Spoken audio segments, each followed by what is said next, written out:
Assalamualaikum warahmatullahi wabarakatuh. Perkenalkan, nama saya Hilmi Al-Muhtadibillah, NIM 1905-1204-033 dari kelas Teknik Informatika 2019A. Kali ini saya akan menjelaskan tentang komponen penyusun jaringan. Nah, apa sih komponen penyusun jaringan itu? Komponen penyusun jaringan merupakan suatu komponen yang mendukung suatu proses agar terbentuk suatu jaringan. Komponen penyusun jaringan ada banyak. Di antara komponen penyusun jaringan adalah PC atau komputer, Network Interface Card atau NIC, media transmisi, network device, dan network operating system. Yang pertama, komputer. Komputer adalah seperangkat peralatan yang digunakan oleh satu orang pribadi, baik di lingkungan kantor, toko, rumah, maupun lainnya. Komputer ini berfungsi mengolah data input dan menghasilkan output data informasi sesuai dengan keinginan pengguna atau yang sering disebut sebagai user. Komputer ini memerlukan suatu sistem yang merupakan suatu kesatuan elemen, diantaranya yaitu hardware, software, dan juga brainware. Hardware merupakan komponen yang dapat kita sentuh secara fisik. Contohnya adalah motherboard, hard disk, RAM, prosesor, dan lain-lain. Sedangkan software merupakan komponen penyusun komputer yang tidak dapat kita sentuh secara fisik. Beberapa contoh software adalah sistem operasi, yaitu Windows, Linux, Android, iOS, macOS, dan lain sebagainya.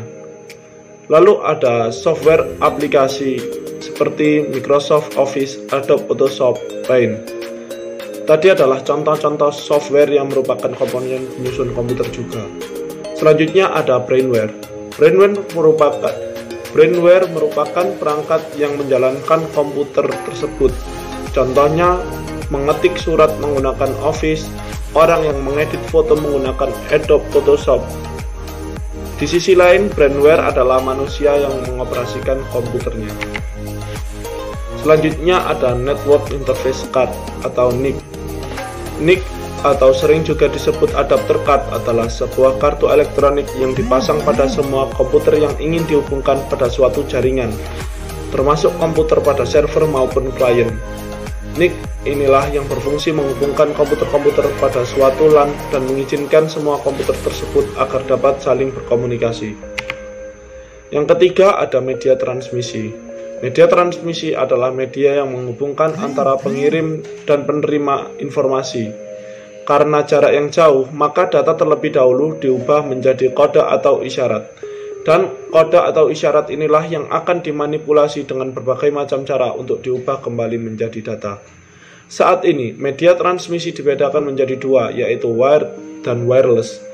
Sesuai artinya, wired yaitu menggunakan kabel untuk menghubungkan suatu jaringan.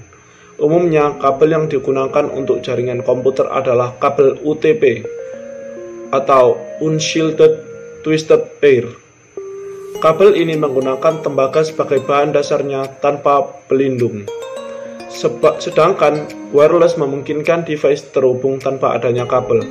Biasanya jaringan wireless menggunakan media pengantar peralatan radio yang memiliki frekuensi tertentu. Media transmisi ini diklasifikasikan menjadi beberapa bagian. Yang pertama yaitu berdasarkan media yang dapat mentransmisikan datanya dan juga jenis-jenis kabel yang dapat digunakan untuk mentransmisikan data.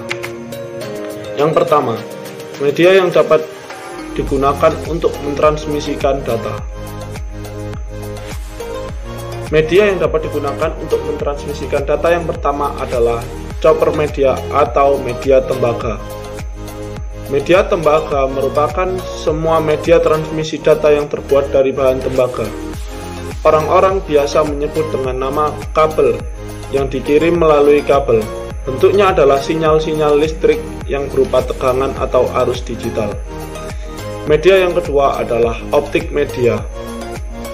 Media optik ini mirip dengan copper media. Hanya saja bentuknya adalah sinyal-sinyal yang ditransmisikan melalui cahaya. Optik media ini berbahan dasar kaca yang sangat kecil. maka dari itu biaya pembuatannya cukup mahal. Selanjutnya ada wireless media, yaitu media yang digunakan untuk mentransmisikan data tanpa kabel. Selanjutnya, ada beberapa jenis kabel yang digunakan untuk mentransmisikan data. Yang pertama adalah kabel koaksikal. Kabel koaksikal ini biasanya dipakai pada jaringan antena televisi. Kabel ini merupakan kabel yang paling banyak digunakan pada LAN karena memiliki perlindungan terhadap derau yang lebih tinggi, murah, dan mampu mengirimkan data dengan kecepatan standar. Yang kedua ada twisted pair. Twisted pair ini dibagi menjadi dua, yaitu STP dan UTP, di mana kabel STP menggunakan pelindung sedangkan UTP tidak menggunakan pelindung kabel. Yang ketiga ada optical media. Bahan dasar dari optical media adalah kaca yang berukuran sangat kecil. Orang-orang biasa menyebut dengan sebutan fiber optik. Terdapat dua mode pada media ini, yaitu single mode dan multi mode. Selanjutnya yaitu network device. Komponen dari network adalah node dan link, di mana node adalah titik yang dapat menerima input data ke dalam network atau menghasilkan output informasi atau kedua-duanya. Sedangkan node dapat berupa sebuah printer atau alat-alat cetak lainnya, atau suatu PC atau mikrokomputer, sampai mainframe komputer yang raksasa atau modem, atau bahkan multiplexer. Contoh-contoh dari network device antara lain repeater. Repeater bekerja pada layar fisik jaringan yang berfungsi menguatkan sinyal dan mengirimkan sinyal dari satu repeater ke repeater lain. Yang kedua ada bridge, menghubungkan antar jaringan yang mempunyai protokol yang sama. Selanjutnya ada hub. Hub berfungsi untuk menghubungkan semua komputer yang terhubung ke LAN. Selanjutnya ada switch. Sama seperti hub, namun switch dapat beroperasi dengan mode full duplex dan mampu mengalihkan jalur dan memfilter informasi dari tujuan yang spesifik. Selanjutnya ada router. Router menunjukkan jalur atau route dan memfilter informasi pada jaringan yang berbeda. Selanjutnya ada modem. Lalu yang terakhir ada kabel. Tentunya kabel menghubungkan perangkat komunikasi satu sama lain untuk membentuk suatu jaringan. Kabel yang umum digunakan adalah 10 BSD atau Cat5. Selanjutnya kabel yang sering digunakan yaitu kabel koaksikal, Ethernet, dan kabel serat optik atau fiber optik. Komponen penyusun jaringan yang terakhir adalah Network Operating System atau NOS. Seperti halnya operasi sistem pada komputer yang mengatur kinerja sebuah komputer, maka NOS adalah operasi sistem yang khusus dikembangkan untuk bertanggung jawab atas network system. Jadi NOS ini khusus digunakan pada sistem jaringan saja. Saat ini terdapat 5 platform network operating system yang dikenal luas di dunia jaringan atau NOS dengan platform NetWare atau OS. Selanjutnya ada Windows Server, ada Unix, Linux, dan Mac OS X Server. Dari segi ring kompatibilitas hardware Unix sangatlah sulit untuk dikalahkan. OS ini dapat bekerja dalam tipe prosesor yang sangat bervariasi. Kemudian diikuti Linux, kemudian Windows, NetWare, dan yang terakhir adalah Mac OS Server. Jika Anda menggunakan hardware dengan tipe-tipe tertentu, ada baiknya untuk memperhatikan penggunaan versi ini. Ya, selanjutnya kita akan coba mempraktikkan bagaimana cara kabel UTP di aplikasi UTP Kabel Simulator. Aplikasi ini bisa kita download di Google Play Store jika kalian menggunakan sistem operasi Android. Ya, langsung saja kita pilih training mode. Nah, untuk memulai di sini kita ada pilihan tap to start, maka kita ketuk icon tersebut. Yang pertama-tama kita lakukan yaitu mengupas kabel terlebih dahulu. Nah, setelah kabel terkupas, maka kita kupas pelindungnya atau silnya. Setelah itu kita luruskan lilitan kabel ini agar rapi. Kita tunggu dulu.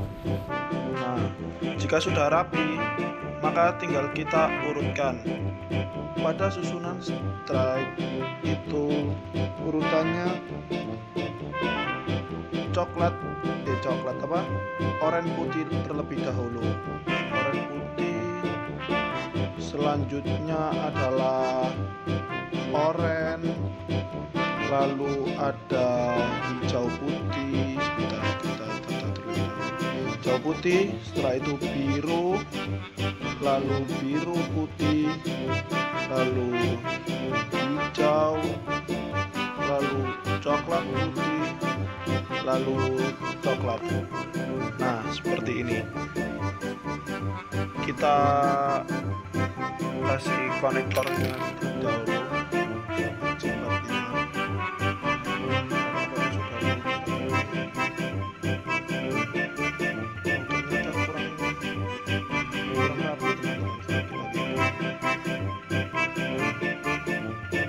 Oke, kita rapikan terlebih dahulu. Kita ke ataskan sebentar.